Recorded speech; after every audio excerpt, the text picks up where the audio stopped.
Hello mga kaitek. Ayan, andito tayo ngayon sa farm. Nasanay na tayo na tuwing hapon pagkagaling sa school. Ayan o. Konting pahinga lang sa bahay, diretso na dito sa farm. Nakakatuwa kasing tignan ng ating mga alaga. So etong alaga namin, nangingitlog siya ng 712 na ngayong araw na to. Kumakain siya ng 2.5 feeds. Tapos, binibigyan din namin ito ng palay.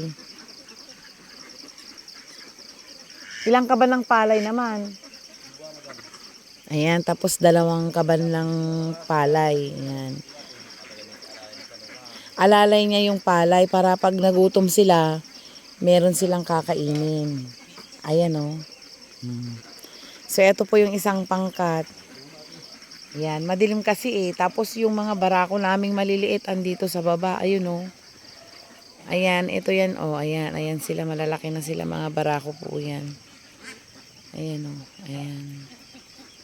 So, ayan ang aming mga itik. Meron pa kaming itik doon o sa banda doon. Eh, madilim na kasi doon. Yun yung hindi nangingitlog na kinapa nila. Pero may itlog naman. Magic. Tapos yung isang pangkat andito sa taas. O, wait lang ha. Ayan yung isa. Ito yung isang pangkat. Ayan. Tapos yung isang pangkat naman. O, dito tayo sa taas.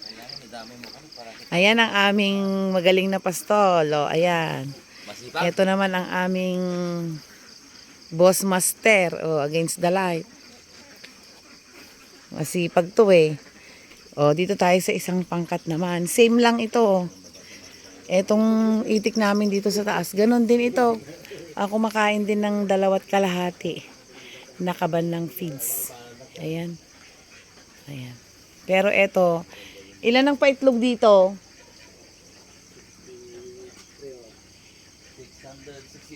663. Ayan. Pero eto naman 820 pieces lang ito. Yung isa 900. So hindi nagkakalayo ng bilang, pero mas magaling yung isa. Mas magaling doon ay. Mas madiskarte yung isang pastol doon. So ayan. So ayan po yung aming itik. Ayan.